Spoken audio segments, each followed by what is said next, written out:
Good evening my dear students, कैसे हैं आप लोग। आशा करता हूं कि आप लोग बहुत अच्छा होंगे। मेरे प्रिय छात्रों, जैसा कि आपको पता है कि हम लोग क्लास 10th लक्ष्य 450 बैच का शुरुआत कर चुके हैं और इस बैच के तहत अभी हम आप लोग को मैथ बता रहा हूं। और मैथ में हम लोग एनसीईआरटी मैथ पढ़ रहे हैं और एनसीईआरटी का चैप्टर 1.1 के जितने भी प्रश्न हैं, तो 1.1, 1.2, 1.3 और 1.4 सबका सलूशन मैं बता चुका हूं।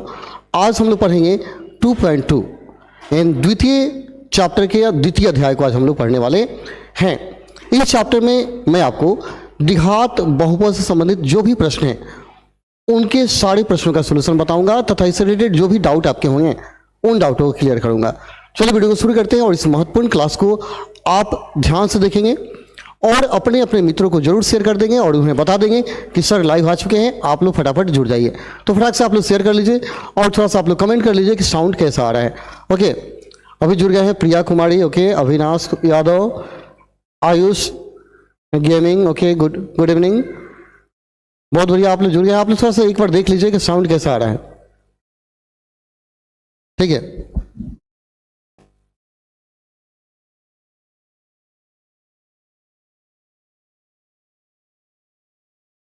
ठीक है, तो इस तरह आप क्या करेंगे, एक साउंड को देख लीजिए, साउंड थोड़ा बताएंगे, साउंड इज बेटर, ओके, प्रिया बोलिए साउंड अच्छा है। चलिए हम लोग ज़्यादा आज लेट नहीं करेंगे और थोड़ा सा जल्दी क्लास को शुरू करेंगे और जल्दी से समाप्त करने का प्रयास करेंगे, ठीक है। आप लोग वीडियो जरूर शेयर करेंगे, ठीक है, ताकि मज़ा आए क्लास में। यहाँ देख पाइएगा आपके सामने दिया गया है बहुपद, सामने आपको दिख रहा होगा बहुपद, यश देखिए।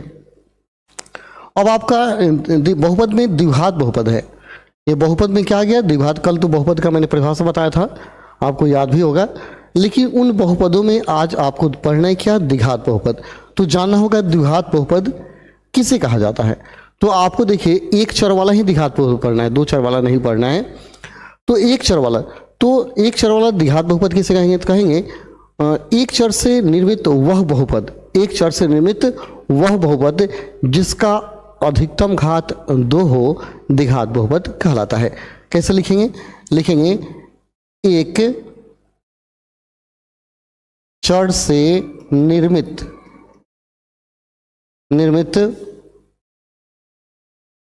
वह बहुपद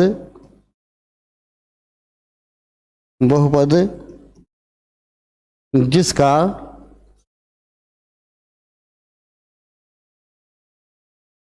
अधिकतम घात 2 होता है, द्विघात बहुपद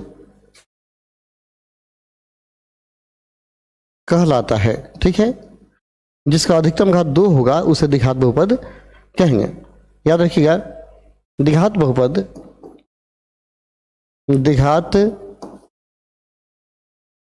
बहुपद ax² plus bx plus c के रूप का होता है, के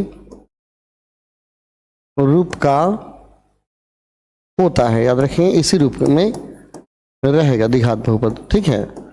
x plus bx plus c के रूप का द्विघात बहुपद होता है। एक और बात मैं बता दूं, ये द्विघात बहुपद का अपना प्रारूप है जिसको आपको याद रखना है कि इसी रूप में द्विघात बहुपद होगा। अब इस द्विघात बहुपद में अधिकतम घात कितना है, यहाँ देख लीजिए कितना घात है, अधिकतम 2 घात है और घात 2 है तो द्विघात, और घात यदि 3 हो जाए तो उसे त्रिघातीय बहुपद कहा जाएगा, ठीक है। अभी जुड़े हैं Sahil, okay, Pratap, Priyanshu, sound good, okay. तो हम द्विघात बहुपद कहने का मतलब है जिसका घात अधिकतम 2 होगा उसको द्विघात बहुपद कहेंगे। इसको याद रखिए, वह बहुपद जिसका अधिकतम घात 2 होता है द्विघात बहुपद कहलाता है। तो इसको आपको याद कर लेना है, इसको क्या करना है, आपको याद कर लेना है। और इसका रूप होगा x plus bx plus c, ठीक है। एक और चीज़ बता दूं, कुछ एग्जाम्पल आप जान लीजिए। जैसे द्विघात बहुपद ऐसा भी हो सकता है 3x² प्लस 5x प्लस 4 हो गया, या ऐसा भी हो सकता है x² माइनस 5 भी हो सकता है, घात 2 होना चाहिए, या ऐसा हो सकता है 3x² प्लस √5 भी हो सकता है, √2 भी हो सकता है। ये सब के सब क्या है, द्विघात बहुपद है। कभी भी बहुपद के बराबर में जीरो नहीं रख सकते। जीरो रखने का मतलब क्या है, वह समीकरण हो जाएगा। बराबर में जीरो करेंगे तो क्या हो जाएगा, द्विघात समीकरण हो जाएगा। इसमें आपको ये द्विघात बहुपद में एक बात याद रखना है कि x² के गुणांक को a कहा जाएगा, x के गुणांक को b, और बाकी जो बचेगा उसको कहेंगे c। ठीक है, चलिए आगे हम लोग बढ़ते हैं तो आपको समझ में आएगा।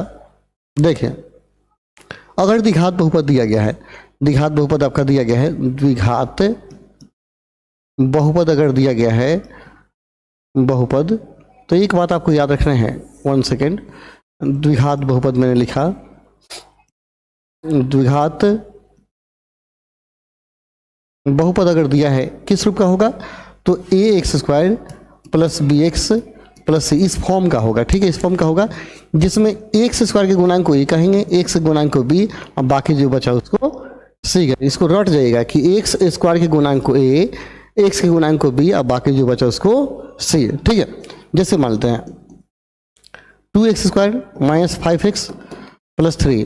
तो यहाँ अगर मैं कहूँ कि आप क्या कीजिए, मुझे a का वैल्यू बताइए, तो a का वैल्यू क्या होगा, 2 होगा, b का वैल्यू क्या होगा, -5 होगा, और c का वैल्यू क्या होगा, 3। तो इस तरह a b c का मान आप निकाल पाएंगे। जब a b c निकल जाता है तो द्विघात बहुपद का कहने का मतलब है, अगर एक रैखिक बहुपद होगा तो उसका हल 1 होगा, द्विघात बहुपद का 2, और त्रिघात बहुपद का 3 हल होता है। ठीक है, इसको याद रखिएगा, हमेशा याद कर लेंगे, याद रखें। मैं लिख देता हूँ, याद रखें, एक नंबर आपको रट जाना है। एक रैखिक क्या रटना है, एक रैखिक का हल 1 होता है। ठीक है, 1 होता है। वैसे ही आप 2 नंबर याद करिए, द्विघात का हल क्या होगा, 2 होता है। मैं 2 को इसका आंसर आएगा। ठीक है, होता है। ठीक है, अगर त्रिघात हो जाता है, 3 को पावर हो जाता है, त्रिघात का हल करेंगे तो कितना होगा, 3 होगा, हल 3 होता है, याद रहेगा ना, अल्फा बीटा गामा कहते हैं, 3 होता है। तो द्विघात के हल को हम द्विघात को हल को अल्फा बीटा, त्रिघात को अल्फा बीटा गामा, और एक रैखिक का हल को सिर्फ अल्फा कहते हैं। ठीक है, तो इसका अगर हल आपको निकालना हो तो क्या आएगा, अल्फा। इसका हल क्या होगा, अल्फा और बीटा। इसका हल क्या होगा, अल्फा बीटा और गामा। याद रखेंगे, एक रैखिक का हल 1, द्विघात का हल 2, और त्रिघात का हल क्या होगा, 3 को होता है। इसको याद कर लेना है। एक और बात याद रखिए, जैसे मैंने आपको बताया कि द्विघात किस रूप में होगा, द्विघात, इसको याद कर लेना है। द्विघात किस रूप में है, ax² plus bx plus c।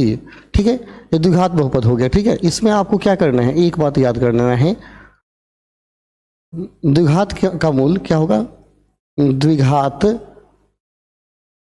का मूल जो होगा अल्फा एवं बीटा होगा, अल्फा एवं बीटा होता है। याद रहेगा, द्विघात का मूल अल्फा और बीटा होता है। यस ना,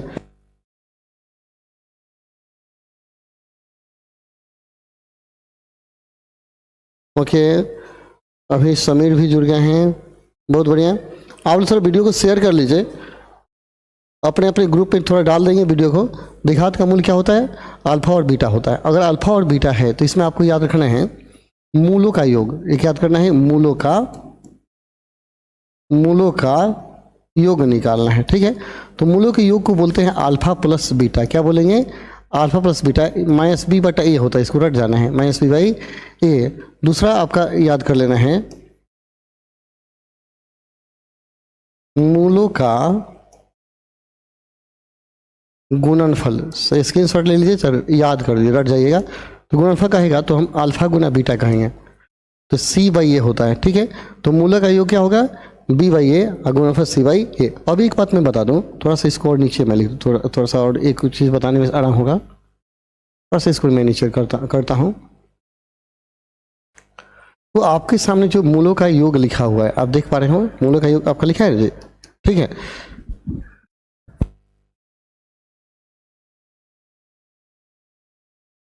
तो देखिएगा यहाँ जो योग है मूलों का योग, तो b किसका गुणांक है? x का गुणांक है ना जी, b किसका गुणांक है?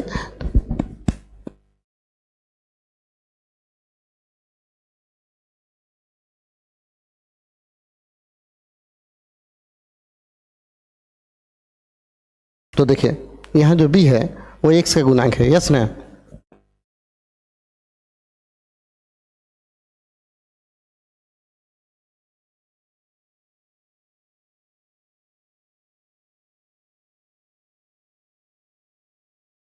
अभी दुर्गेश आ गए हैं, Durgesh Paswan, good evening, good evening Durgesh. आप लोग थोड़ा वीडियो को शेयर कर लेंगे, ठीक है? देखिए तो मैं बता रहा था b किसका गुणांक है? तो x का गुणांक है। a किसका गुना है? x स्क्वायर का गुणांक है। और c क्या है? औचर पद है।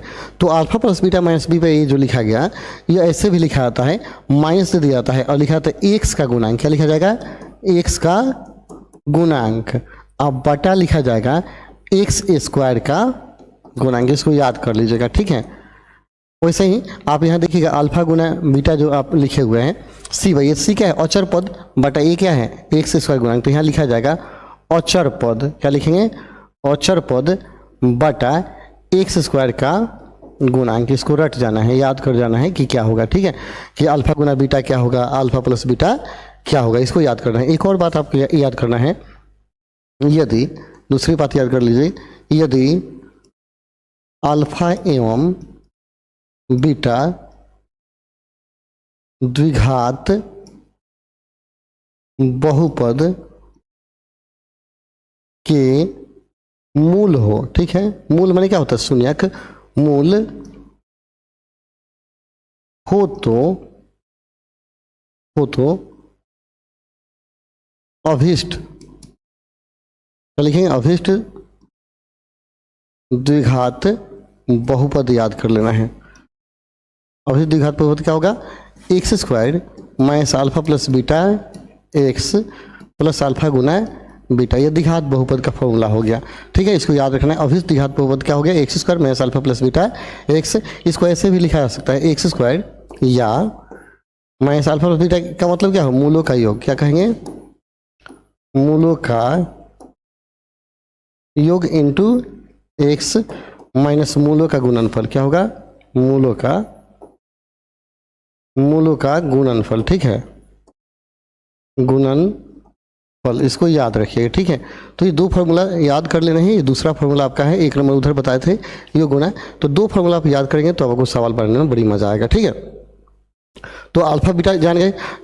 एक रेखीय हल क्या होगा? एक होगा, जिसको अल्फा कहा जाएगा। द्विघात बहुपद का दो हल होगा, त्रिघाती का तीन, ठीक है? तो एक रेखीय के हल को अल्फा कहेंगे, द्विघात के हल को अल्फा बीटा, और त्रिघाती बहुपद के हल को अल्फा बीटा और गामा कहेंगे, जिसमें अल्फा प्लस बीटा जान गए minus b by a, alpha गुना बीटा सी बाई ए, ठीक है? इसको आपने रटा, इसको याद कर जाइए। अब देखते हैं हम लोग चैप्टर के सवाल को बनाते हैं, ठीक है?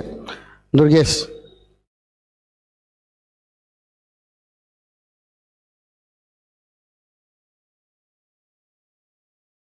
कलर चेंज कीजिए। ओके, कलर नहीं दिख रहा है। चलिए, दुर्गेश बोल रहे हैं कलर चेंज कीजिए। चलिए कलर को चेंज कर देते हैं। चलिए, तो ये आपको याद करना है, ठीक है? अगले पेज पे हम लोग आते हैं। देखिए तो दिख रहा होगा। आप लोग थोड़ा सा मोबाइल की क्वालिटी को बढ़ा लीजिए, ठीक है? तो देखिए कहते हैं निम्न द्विघात बहुपद के शून्य को ज्ञात कीजिए और शून्यकों तथा गुणांकों के बीच संबंध की सत्यता की जांच कीजिए, ठीक है? तो शून्य ज्ञात करने का मतलब उसका सोल्यूशन निकालना है। जैसे आपके सामने दिया है x minus two x plus 8 दिया है, तो शून्य निकालिए, इसको हल करना है। तो सोल्यूशन कैसे निकालेंगे आप तो बहुत पहले से जानते हैं, चूंकि माइनस टू एक्स माइनस 8 है ना, तो बराबर कर देंगे 0, ठीक है? अब इसका अगर फैक्टर हो रहा है तो फैक्टर करेंगे, नहीं तो डी निकाल के एक्स निकाला जाता है। तो देखिए अंतिम पहला गुना करेंगे तो क्या आएगा? 8 आएगा। अब दो को ऐसे दो जगह बांटिए, गुना करने पर 8 हो जाए और जोड़ घटाव करने पर 2 ही रहे, ठीक है? तो देखिए इसके लिए हम क्या करते हैं, 8 को यहाँ दो जगह फैक्टर कर देते हैं। इसे फैक्टर करते हैं, 4 दूना 8 हो जाएगा, 2 4, ठीक है? तो देखिए क्या आया? 2 दूना 4 और 2, 4 में से 2 घटेगा, क्या बचेगा? 2 बचेगा ना, तो ये फैक्टर हो गया। एक्स माइनस 4 एक्स कर दीजिए, प्लस क्या करेंगे? 2x minus 8 equal 0। फिर से ध्यान से देखिए, एक्स का minus 4 x plus 2x minus 8 दिया है ना। अब यहाँ देखिए, यहाँ आप देख पा रहे होंगे माइनस 2x है ना, तो 4 में से 2 घटेगा, क्या बचेगा? माइनस 2 का बचेगा। तो 2x का फैक्टर हो गया माइनस 4x प्लस 2x हो गया। यहाँ कॉमन ले लेंगे x, तो क्या हो गया? x माइनस 4, इन दोनों में से कॉमन क्या होगा 2, तो x माइनस का 4 दूना 8 बराबर क्या आ गया 0 आएगा ना जी। ओके,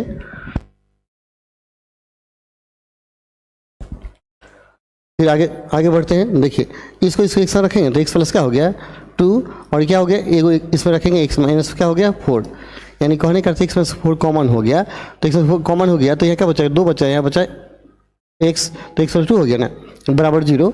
अब एक बार इसको 0 करेंगे, एक बार इसको। अब देखिए x प्लस 2 बराबर क्या हो गया 0, इसलिए x का मान क्या हो गया -2 आएगा ना। फिर देखिए पुनः आप क्या करेंगे x माइनस 4 इक्वल टू कर देंगे क्या 0, इसलिए x का मान क्या आएगा 4 आएगा ना। तो x का मान एगो -2 आ गया, एगो क्या आ गया 4, तो एक को अल्फा कहा जाता है, एगो क्या कहा जाता है बीटा कहा जाता है। तो ये तो सोल्यूशन हो गया, आपका आंसर हो गया।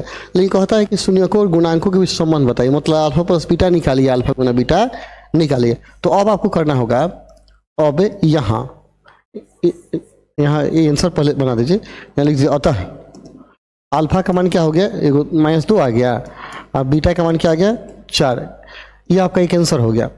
अब कहता है कि क्या कीजिए यहाँ आप थोड़ा सा चेंजिंग करते हैं, लिखेंगे अब क्या करना है, अब अल्फा प्लस बीटा पूछ रहा है, तो अल्फा प्लस बीटा क्या होगा, यहाँ अल्फा बीटा मान निकला ही है तो जोड़ देंगे, तो -2 प्लस क्या हो गया 4, तो कितना आएगा 2 आएगा नहीं जी।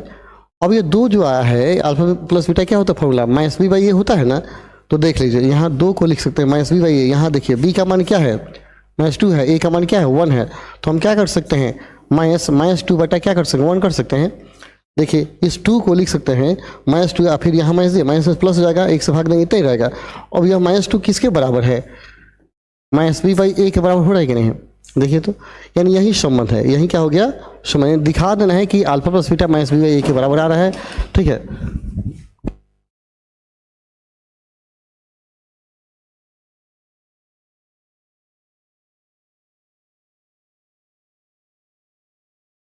देखिए इसके बाद पुनः अल्फा गुना बीटा कर देंगे, तो अल्फा गुना बीटा जब निकालिएगा तो क्या होगा c/a होता है, लेकिन पहले अल्फा गुना बीटा इससे निकाल लीजिए। ठीक है, -2 इंटू क्या होगा 4, 4 दूना क्या हो गया 8 आ गया। तो यह जो आता है अल्फा गुना बीटा c/a होता है ना जी, c/a, तो c का मान क्या है 8 है, a का मान क्या है 1 है, तो देखिए -8/1 लिख सकते हैं। थोड़ा सा इसको यहाँ पे समझना होगा आपको। तो ये फॉर्मूला क्या आ गया c/a आ गया। यहाँ जो था यह b क्या था x का गुणांक था ना जी, x का गुणांक था, यहाँ एक समझने वाली बात है। अब बटा क्या था x² का गुणांक, यहाँ क्या था c अचर पद, क्या है अचर पद बटा x² का गुणांक। ठीक है, अचर पद बटा x² का गुणांक। अब यहाँ आप एक बात समझ गए, यही आपको समझना है। पहले तो हमने हल कर दिया, एक बार ध्यान से देखिए, पहले मैंने हल कर दिया, x का 2 आंसर आ गया, एगो -2 आया, एगो क्या हो गया 4 आ गया, यही आपका सोल्यूशन हो गया। आपको कहता है संबंध बताइए, तो संबंध के लिए हम तो पहले आंसर लिख दिए। अब यह अल्फा कहा गया, एगो बीटा कहा लगा, तो संबंध कहने का मतलब आप अल्फा प्लस बीटा कर दीजिए, अल्फा गुना बीटा कर दीजिए, तो कहीं ज़्यादा सोचना नहीं है, डायरेक्ट अल्फा प्लस बीटा कीजिएगा, दोनों को जोड़ दीजिएगा, 2 आ गया, 2 का मतलब -b/a, तो माइनस फॉर्मूला होता है माइनस दे दिए। अब b का मान क्या है -2 है, तो यहाँ -2 रखेंगे तो माइनस प्लस हो जाएगा, तो -b के स्थान पर क्या होगा -2 हो जाएगा, a के स्थान 1, यानी यह -b/a के बराबर हो गया।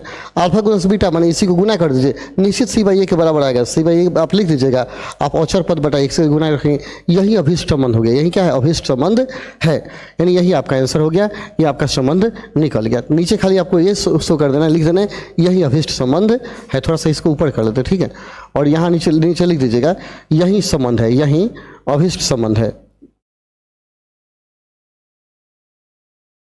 यही अभिष्ट संबंध है। ठीक है, यही अभिष्ट आपका क्या हो गया संबंध हो गया। ठीक है, एक और सवाल बनाएंगे तो आपको खूब समझ में आएगा। चलिए एक और संबंध एक और बताते हैं। देखिए यहाँ दिए गए हैं, एक क्वेश्चन दिए गए हैं, कहता है कि इसका हल कीजिए और शून्यकों गुणांक के बीच संबंध बताइए। तो सबसे पहले हल कर लेंगे, इसको हल करेंगे, देखिए कैसे हल करते हैं। 4s² - 4s + 1 बराबर क्या हो गया 0।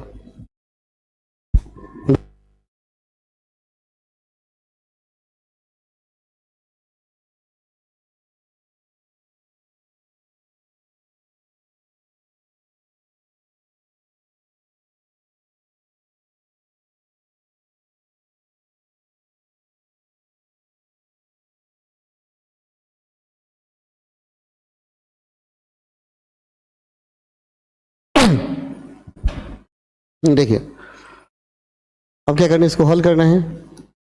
हल करेंगे तो क्या होगा, 4s² माइनस 4 को 4 को कर सकते हैं 2s माइनस क्या होगा 2s, या एस है, कलर हम चेंज कर देते हैं, ये एस है, आप +1 बराबर क्या हो गया 0।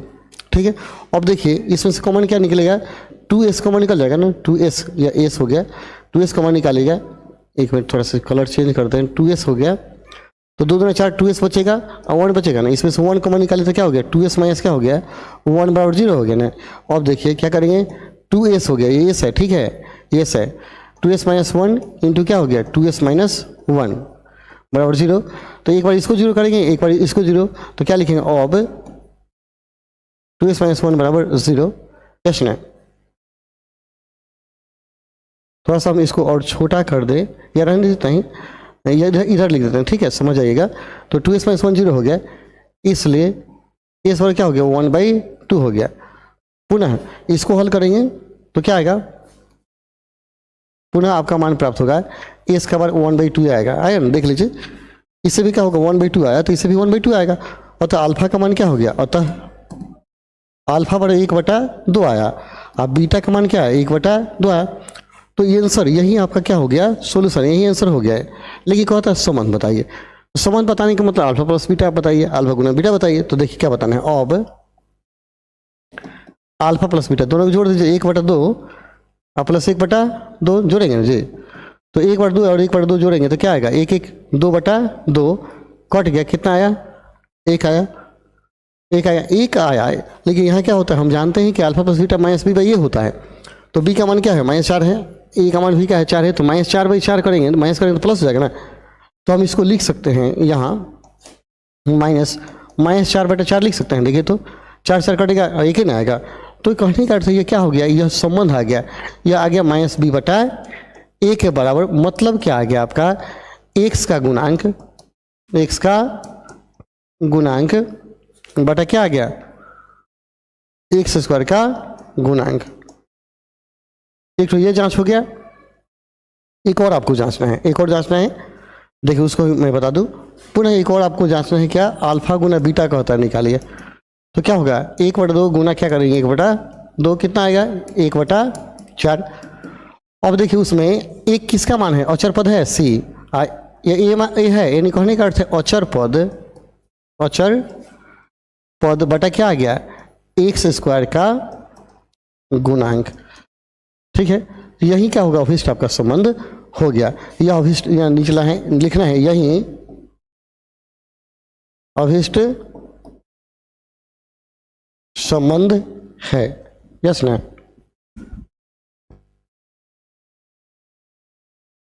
नहीं समझ में आके बोलिएगा। ओके, चलिए प्रिया बोले वीडियो को लाइक कर दीजिए, प्लीज़ आप लोग लाइक कर दीजिए और शेयर कीजिए, वीडियो को अधिक से अधिक शेयर कीजिए। ओके, जितने ग्रुप हैं उसमें शेयर कर दीजिए। आगे बढ़ते हैं हम लोग। देखिए वैसे ही क्वेश्चन है कि नहीं, यहाँ पर भी क्वेश्चन ऐसे ही है, कहीं दिक्कत नहीं है, कहीं दिक्कत होकर बोलिएगा।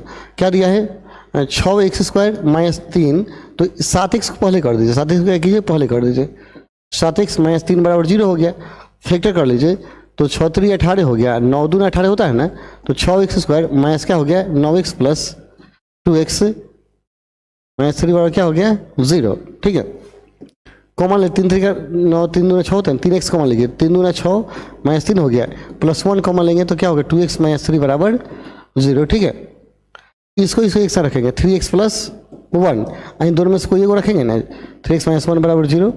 अब ये डायरेक्ट भी हम बता सकते हैं x का मान क्या होगा, 1 उधर जाएगा तो -1 3 से भाग लगेगा, या 3 उधर चला गया 2 से भाग लगा, तो x का मान निकल गया ना।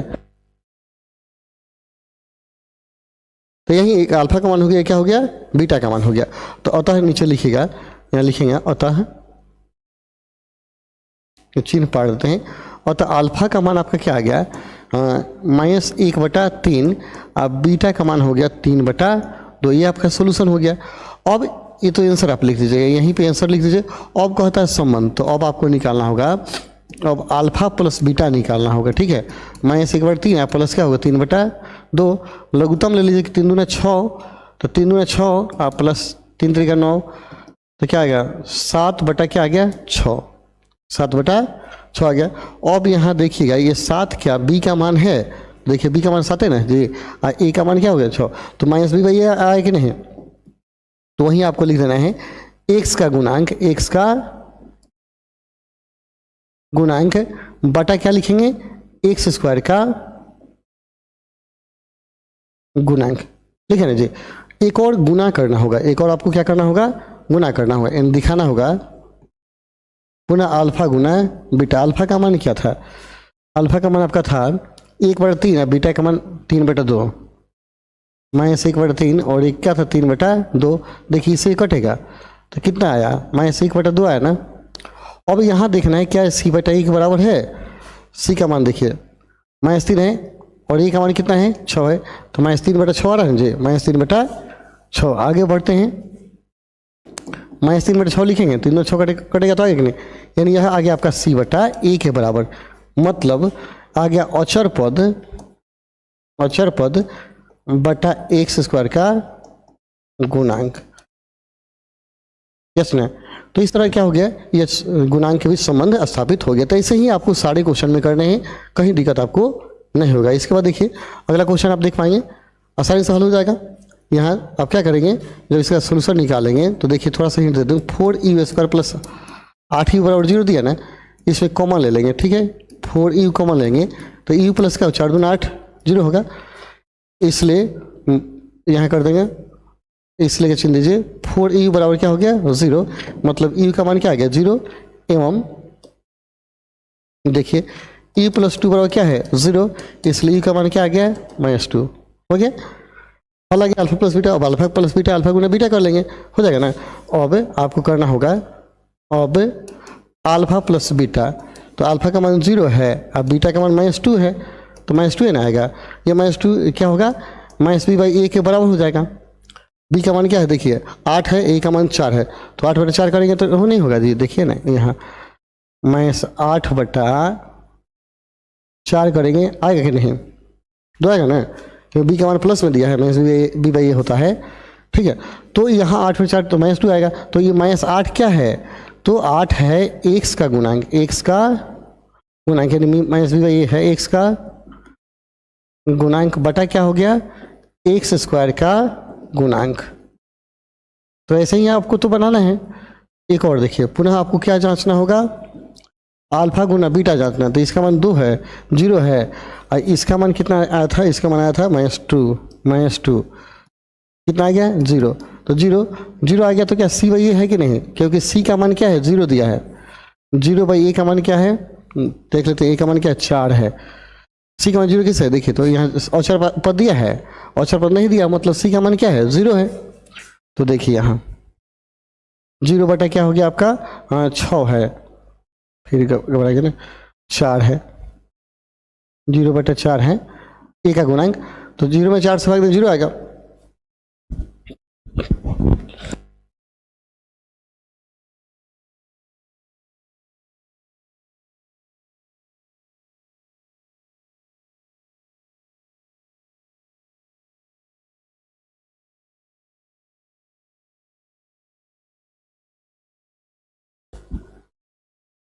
चलिए बहुत बढ़िया, 0/4 आ गया ना, तो 0 क्या है औचर पद है ना जी, औचर पद बटा क्या हो गया एक्स स्क्वायर का गुणांक। तो यही आपको क्या करना सिद्ध करना था, तो नीचे लिखिए यही अभिष्ट संबंध है, क्या लिखेंगे यही अभिष्ट संबंध है, ठीक है। तो इस तरह क्या करना है, आपके बाकी प्रश्नों का सोल्यूशन निकालेंगे, जैसे देखिए वैसे दिया t² - 15, तो इसको हल करेंगे तो सब थोड़ा सा अंतर दे दिया, इसलिए हमको बनाना पड़ रहा है। t² - 15 बराबर क्या हो गया 0, तो t² बराबर क्या हो जाएगा 15 हो जाएगा ना जी, तो t बराबर क्या हो √15, मतलब क्या हो गया ±√15, ठीक है। तो एगो प्लस में होगा एगो माइनस में होगा, यहाँ लिखिए +-√15, तो नीचे लिख देंगे अतः गॉड यार, अतः अल्फा का मान क्या हो गया √15, तो बीटा का मान क्या हो गया -√15, अल्फा गुना बीटा नहीं हो जाएगा। अब आपको जांच करना है, अब अल्फा प्लस बीटा निकालिए, तो अल्फा का मान √15 रखिएगा, आप बीटा का मान -√15 रखेंगे, क्या आएगा? 0। 0 आया। 0 आने का मतलब क्या है, इसमें बी का मान भी क्या है, नहीं दिया है, बी का मान नहीं दिया है, मतलब यहाँ 0 बट हम क्या करेंगे, ए का मान क्या है 1, टी एस का गुणांक क्या है 1 है, तो यह क्या है, यह बी का गुणांक है, यानी एक्स का गुणांक, यानी टी का गुणांक, टी का गुणांक हो गया, बटा टी स्क्वायर का गुणांक क्या होगा, टी स्क्वायर का गुणांक है कि नहीं, आसान गुणांक। पुनः आपको क्या करना है, अल्फा गुना बीटा करना है, तो अल्फा का मान क्या है √15 है, अब बीटा का मान -√15 है, तो रूट से रूट हट जाएगा, तो माइनस क्या आएगा 15 आएगा, तो सी आ गया, तो क्या करेंगे -15 लिखेंगे, तो -15 बटा क्या हो गया 1 करेंगे, यानी अचर पद क्या है, -15 अचर पद है ना, देख लीजिए, अचर पद बटा टी स्क्वायर का गुणांक। बोलिए है कि नहीं, आसान, काफ़ी सिंपल है, तो इस तरह आप आसानी से बना पाएंगे, कहीं दिक्कत आपको नहीं होगा, ठीक है। ओके, नेक्स्ट अगला देखिए, ये द्विघात समीकरण दिया है, आसानी से बन जाएगा ना, कहीं दिक्कत होगा तो बोलिएगा, सब बन जाने वाला है। तो दूसरे क्वेश्चन में आते हैं, और देखिए दूसरा क्वेश्चन अब चेंज हो जाता है, यहाँ कहता है एक द्विघात बहुपद ज्ञात कीजिए जिसके शून्यकों के योग और गुणनफल दी गई है, यानी योग और गुणनफल दिया गया है। देखिए और आसान हो गया, एक फॉर्मूला आपको मैं बता देता हूँ जिसको आप याद कर लेंगे, ठीक है। देखिए यहाँ याद कर लीजिएगा, दिया गया है, लिखेंगे सबसे पहले दिया गया है, क्या लिखेंगे, दिया गया है, आप लोगों को पता भी होगा, यहाँ अल्फा प्लस बीटा दिया है कितना 1/4, अल्फा गुना बीटा दिया है कितना -1, ठीक है। तो पूछता है क्या निकालना है, द्विघात बहुपद, यहाँ लिखना है, इसलिए द्विघात बहुपद क्या होगा, फॉर्मूला होता है x² - अल्फा प्लस बीटा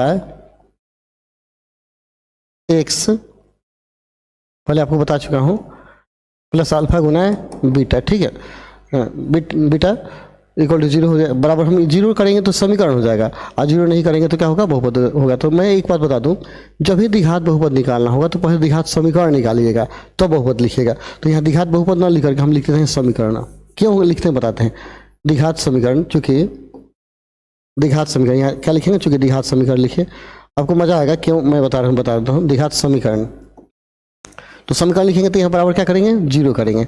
अब इसको देखिए हॉल करेंगे तो आपको समझ में आ जाएगा क्यों मैंने 0 किया। अल्फा प्लस बीटा का मान क्या दिया, 1/4 दिया है, तो 1/4 लिख दीजिए, x अल्फा प्लस बीटा का मान क्या दिया -1 दिया है ना, तो देखिए ये 4 बटा में दिया है, तो हम क्या करेंगे 4 एलसीएम ले लेंगे, लघुत्तम लेंगे ना, बटा का जोड़, 4 लघुत्तम लीजिए, तो क्या होगा 4x² ऊपर लिख देते हैं, चलिए यहाँ लिखते हैं, चिन्ह पाट दिया मैंने, और मैं यहाँ लिखता हूँ ताकि आपको कोई दिक्कत ना हो। यहाँ लघुत्तम लेंगे, देखिए 4, इसके नीचे 1 छिपा है, देखिए तो इसके नीचे 1 छिपा है, तो 4 लघुत्तम होगा, 4 लघुत्तम होगा तो क्या आ गया 4x² माइनस एगो x -4 बराबर क्या हो गया 0। ध्यान से देखिए, 1 का लघुत्तम क्या हो 4, 1 से भाग देंगे 4 आएगा, 4 से x² में 4x² माइनस एगो x, और फिर 4 में 1 से तो 4 हो गया। अब 0 से जाके गुना हो जाएगा 4 में, तो क्या होगा आपका आ जाएगा यहाँ, इसलिए चिन्ह देंगे, इसलिए 4x² माइनस क्या हो गया x -4 बराबर क्या आ गया 0। तो यही 0 हटाएंगे तो बहुपद हो जाएगा, तो नीचे लिखेंगे अतः द्विघात बहुपद बराबर 4x² -x -4, यही आपका सोल्यूशन हो गया। तो देखिए समीकरण लिखने से फायदा ये हो गया कि 4 लघुत्तम हुआ तो 4 जाके क्या हो गया गुना हो गया, यही बहुपद लिखते तो बराबर 0 नहीं होता, तो आपको परेशानी होती कि 4 हम क्या करें, ठीक है।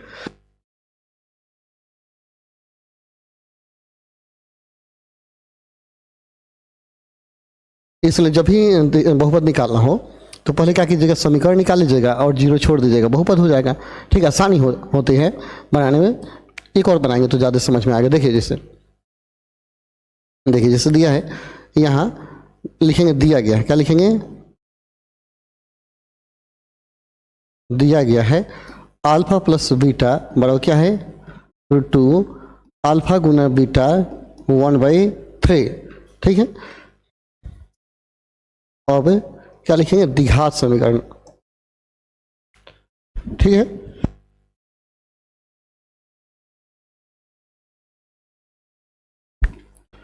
अब द्विघात समीकरण, क्या लिखेंगे, द्विघात समीकरण लिखेंगे। तो फॉर्मूला क्या होगा, x square minus alpha plus beta x plus alpha गुना बीटा बराबर क्या रखिएगा, 0 रखिएगा। ठीक, पहले समीकरण निकालना है। ठीक है, तो x square minus alpha plus beta का मान क्या दिया, √2 दिया है। √2 एक्स अल्फा गुना बीटा का मान क्या दिया, 1/3 बराबर क्या हो गया, 0। यहाँ 3 लघुत्तम ले लीजिए, सबके नीचे 1 छिपा है जी, 1 छिपा है, 3 एलसीएम लेंगे, यहाँ चिन्ह फाड़ देते हैं और हमने 3 क्या किया, लघुत्तम ले लिया।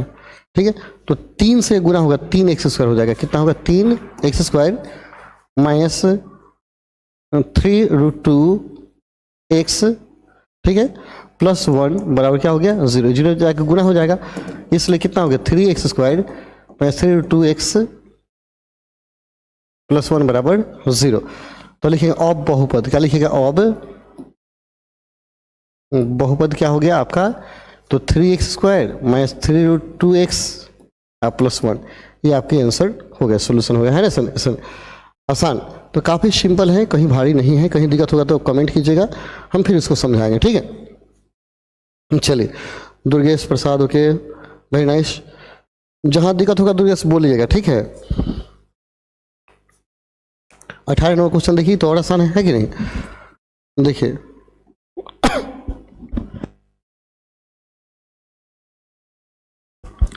थोड़ा सा खांसी हो गई इसलिए परेशानी है, लिखिएगा, दिया गया है। ठीक है, अल्फा प्लस बीटा का मान निकालेंगे, कितना आएगा, 0। फिर अल्फा गुना बीटा का मान निकालेंगे √5। ठीक है, तो निकालिए, चूंकि लिखिएगा, चूंकि द्विघात समीकरण पर लिखेंगे, समीकरण लिखेंगे तो क्या हो गया, x² minus alpha plus beta x plus alpha गुना क्या हो गया, बीटा हो गया। तो क्या हो गया, x² माइनस बराबर 0 कर दीजिए। देखिए यहाँ बटा में नहीं है तो 0 करने की जरूरत नहीं है, और द्विघात बहुपद समीकरण निकालने की जरूरत नहीं, द्विघात बहुपद डायरेक्ट निकालिएगा। चलिए,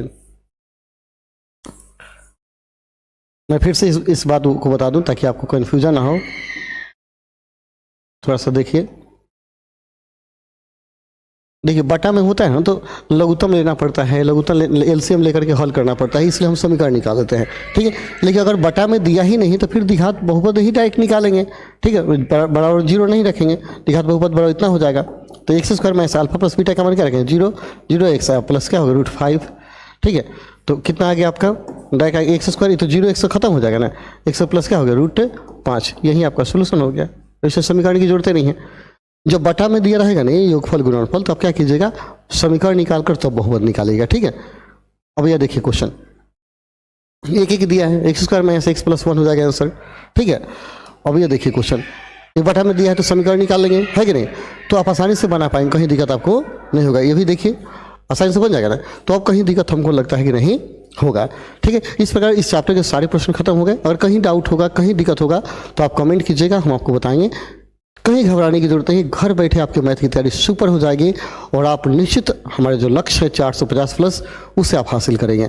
केवल मैथ ही नहीं, बाकी सब्जेक्ट भी हम लोग धीरे धीरे चालू करेंगे, लेकिन अभी थोड़ा सा मैथ कुछ हम खींच लें, फिर आगे दूसरे सब्जेक्ट को हम लेकर चलेंगे। चलिए फिर मिलते हैं कल अगले वीडियो में, तब तक के लिए धन्यवाद। जय हिंद, जय भारत, जय मेरे प्रिय छात्रों। मेरे छात्रों, मैं आपको एक और बात बता दूँ, कुछ देर बाद मैं आज फिजिक्स पढ़ाने वाला हूँ 12th क्लास का, तो जो बच्चे 12th का फिजिक्स पढ़ने वाले हैं उनको बता दीजिए। लेकिन आज फिजिक्स पढ़ाने में या तो मैं जल्दी आ जाऊँगा 10 मिनट के लिए, या थोड़ा सा देर होगी, लेकिन आज फिजिक्स होगा। चलिए फिर मिलते हैं कुछ देर में, तब तक के लिए धन्यवाद। जय हिंद, जय भारत।